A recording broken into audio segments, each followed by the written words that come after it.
On today's episode, I'm going to talk about the Colts versus Titans Thursday night football matchup coming right up.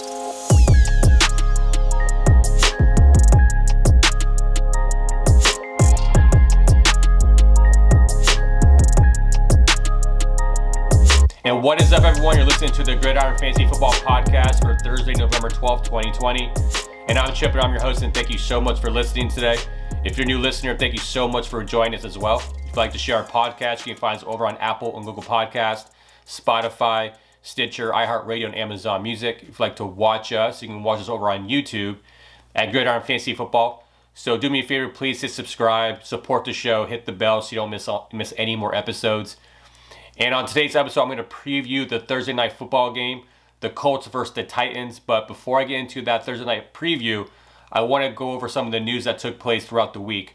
And the first piece of news I want to look over or talk about is the Pittsburgh Steelers and Big Ben. So we know earlier in the week that Ben Rothersburg was put on the COVID-19 list because he was around a player that tested positive, which was, reports came out saying it was Vance McDonald. So apparently Big Ben sat next to him on the airplane. They have a locker next to each other. So obviously with that being a high-risk contact, they had to put Big Ben on that COVID-19 list. So what this means is that he can still play on Sunday as long as he still tests negative throughout the week. So they have their games on Sunday against the Bengals, so that means that he can come back on Saturday to practice.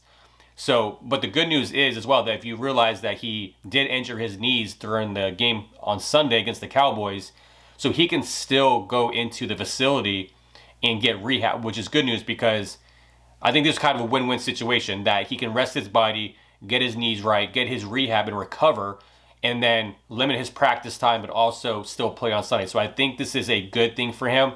Obviously, it will be bad if he tests negative because obviously that offense goes through Big Ben. If he's not playing, I get nervous about how that offense will look, kind of just what's going on with the Cowboys with Dak Prescott. So as of right now, as of Thursday, everything has come back negative. There's no new news about any concern that he won't play. Even Mike Tomlin came out and said if he doesn't practice all week, he's still going to play. So keep your fingers crossed. But if you have a contingency plan, have that in place because I know for me, I own Big Ben in a two quarterback league.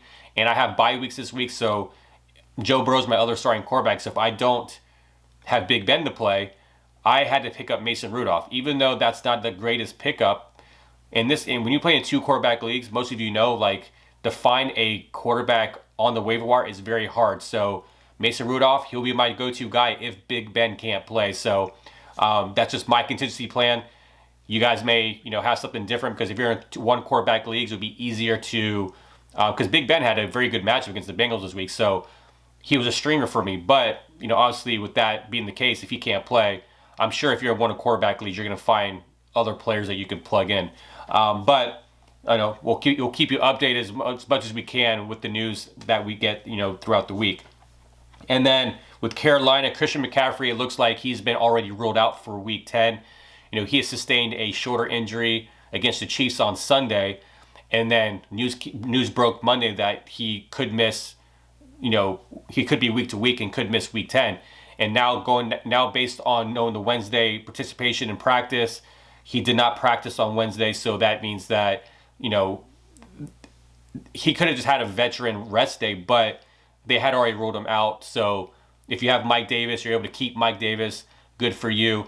If you're able to get Mike Davis on waiver wire pickups the other day, that's good for you as well. But you're not going to have Christian McCaffrey, and you may not have him the rest of the year. Who knows how serious his injury is? There has not been any more news and things that were reported on his shoulder. So it looks like you just have to kind of take it day by day with him. But he will not play against the Bucs in Week 10. And then the 49ers have ruled out Raheem Mostert for Week 10. This was one of the we're approaching the time frame that he could return. But Kyle Shanahan came out on Wednesday and said he's not going to play. So that means, is it Jerick McKinnon or is it Jamaica Hasty? Who knows? Because it's hard to figure out this backfield. And with that being the case, I think that you have to play Jerick McKinnon because he's the guy that did well the week before. But it looks like Hasty has been dropped in a lot of leagues. So, McKinnon may be the guy, but I don't feel confident in that answer just because it could be, Hasty one week and then McKinnon and then you have Jeff Wilson. So just something to monitor as well. And then in Seattle, Chris Carson, he was still sidelined on Wednesday. He did not practice. Same thing with Carlos Hyde. So it looks like Pete Carroll has said that Chris Carson has a 50-50 chance to play Week 10. That's not very encouraging. You kind of want to see things lean more towards him playing and at least practicing to a limited basis, but he didn't even practice on Wednesday. But reports, on Thursday and Friday will let us know exactly where that's trending. So it could be that you don't have Chris Carson again this week. And then good news out of Miami though. So Myles Gaskin had been out he's going to be out for 3 weeks because of his MCL sprain. Matt Breida returned to practice, which is good. He was limited, but he still returned to practice, which means that he should be slated to start on Sunday. So if Matt Breida is available and you need an emergency running back to plug and play, he may be a guy that you should grab and try to play. And then in San Diego, oh my gosh, I said San Diego. Los Angeles Chargers running back Justin Jackson was held out of practice on Wednesday. So he played 1 snap against last week, and he came out, against the Raiders, and he came out and he was held out the rest of the game. And you saw Kalen Ballage have a great fantasy outing. He was the 4th overall running back this week in fantasy. So it was interesting looking at the stats of some of the players that were added and dropped. And Kalen Ballage did not come up on the list at all. And I looked at some of the ESPN leagues, and he's only owned in 6% of leagues. But he wasn't one of those, speculative ads that you didn't know exactly, do I add him, do I not? But, if Justin Jackson's out, that means that Kalen Ballage could have another opportunity to shine in his absence. So, because Joshua Kelly's not getting the snaps, he outplayed Joshua Kelly. He had more snaps than Joshua Kelly. So, I think that Kalen Ballage could be a decent play if you need the running back help. And then we know that Kenny Golladay, he was out in Week 9. It doesn't look like he's going to play in Week 10, so he did not practice on Wednesday. So it looks like he is not trending the right direction to play. So, but obviously, I do my waiver wire show or my injury update show on Saturdays. So I should have all the updated information. So if you want to tune back on Saturday on YouTube, I'll have all the latest injury updates on Saturday afternoon.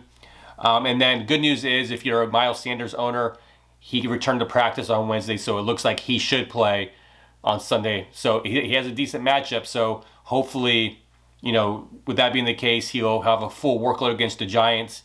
He'll have a top, fancy outing. But the good news is that he's back. And then that's all the news for today. But now going on to, I like doing this every Thursday, is go over all the top fancy ads and drops for the week. And then, honestly, this list was pretty interesting. The top fantasy ads for this week was that Dez Bryant had the biggest percentage change in ownership. So, Dez Bryant, according to Yahoo Leagues, he was the number 1 guy added.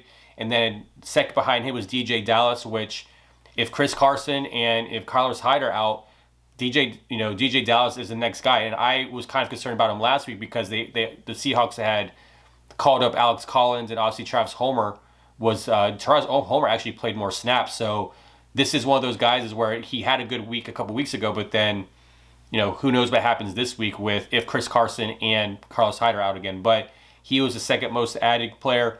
Tony Pollard, which makes sense, but Dallas Cowboys are on a bye week. So if you added Tony Pollard, hopefully you're the owner of Zeke Elliott. So that means that you have your handcuff in place just in case you do lose Zeke. And then Jacoby Myers, this is the guy that I had mentioned on the waiver wire show on Tuesday, was that Jacoby Myers had over 40% target share, in that game on Monday night. So I think he is a decent flex going forward because Cam Newton is targeting him. So he was a good add. And then you had Austin Hooper.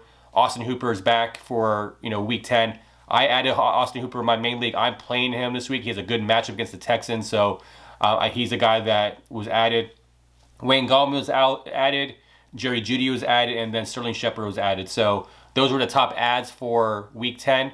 And then now then Christian Kirk was added, and then J.D. McKissick. So, Christian Kirk is an interesting name because he's having some massive games the last 3 games. He scored a touchdown in the last 3 games. I think he has like 5 touchdowns in 3 games. So he's definitely doing well. So I think that's a pretty good ad. And then J.D. McKissick, we don't know exactly what his role is going to be. It looks like Antonio Gibson did not practice on Wednesday either. So if Gibson happens to be out, J.D. McKissic is a very good play for Week 10. And then going on to the biggest drops of the week, Jamaica Hasty. So I just mentioned him because Raheem Mostert's out. A lot of people dropped Jamaica Hasty, which I think people may be regretting that because of the news of Raheem Mostert. Obviously, when these people drop these players, they have the news of that. So I wonder if that changes once they find out the news and saw the news on Wednesday and then, try to recourse and pick him up again. Matt Breida was dropped, which was interesting. He was hurt, obviously, but I don't understand why people drop somebody when, I understand if it wasn't like Myles Gaskin was only going to be out one game. He was going to be out multiple weeks, and Matt Breida is the next guy up. So the fact that he was dropped is a very interesting thing to me. Jamal Williams, I understand he was on the COVID list. He's definitely part of that backfield as a 1-2 punch with him and Aaron Jones. So I do think that Jamal Williams should be added as a flex play. And then Mike Davis, so he was dropped, not a high percentage, but he was dropped in leagues because Christian McCaffrey came back. We would expect that. But now the fact of the matter is he's got, Christian McCaffrey's injured again.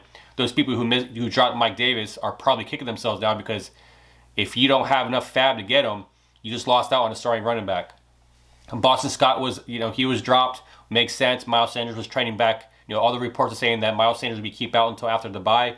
He's coming back, so Boston Scott really is just a handcuff on your roster. And then Tyler Irvin. So obviously when we had no idea that Aaron Jones was going to play on Thursday night last week, obviously A.J. Dillon was on the COVID list. Jamal Williams was on the COVID list.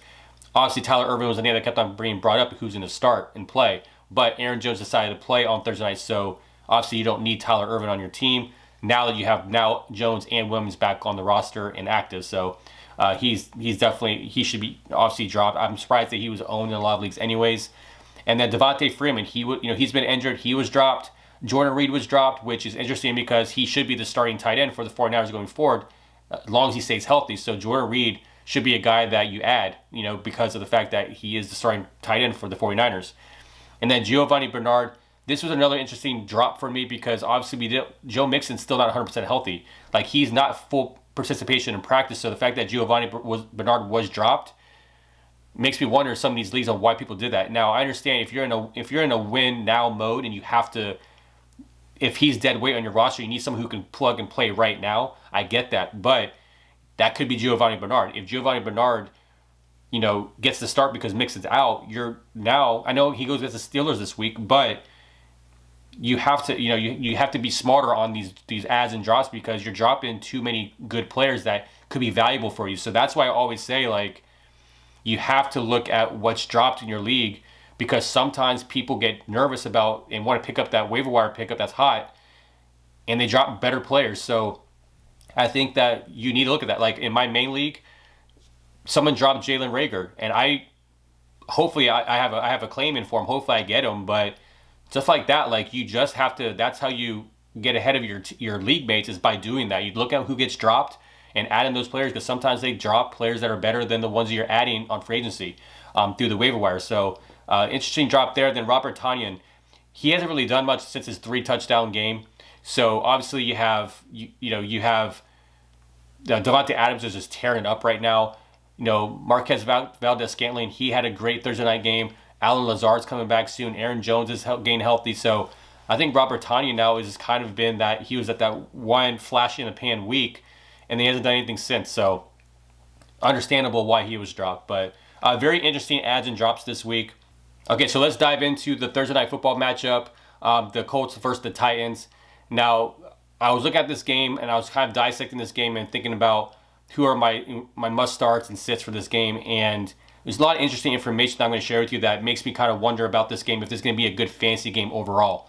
But in this matchup, for my start, you're starting Ryan Tannehill. You're going to play Derrick Henry. You're starting A.J. Brown, Jonnu Smith. I think those are the must-starts, right? Those are the guys that have been on your fantasy rosters, and these are guys that you're going to start based on their production because of how they're doing. Now, when I look at the flex, the only really flex options that I have for this game is the Colts backfield. I kind of put it as a whole because they're distributing the ball a lot differently. And Jonathan Taylor was the guy that also they drafted to be the starter, but now you're seeing Jordan Wilkins creep in and take majority of the carries. Now we do know that Jonathan Taylor has been dealing with an ankle injury, so maybe that's taken away why he's gaining, the limited carries. But if I had to rank them, I'm still going to rank them Taylor, Hines, and Wilkins. I just think that if Jonathan Taylor is getting a lot healthier, I think that he continues to be the leader in the backfield. But it's hard to determine that when you have 3 running backs that they play. So those are the flex options for this game. And then for the boom bust, I have Corey Davis as this. Corey Davis was having a very good couple of weeks, and then last week he had a goose egg. So he's a hard guy to try to figure out based on the target share and the opportunities. But he's a guy that I'm nervous about for the Thursday Night Football game.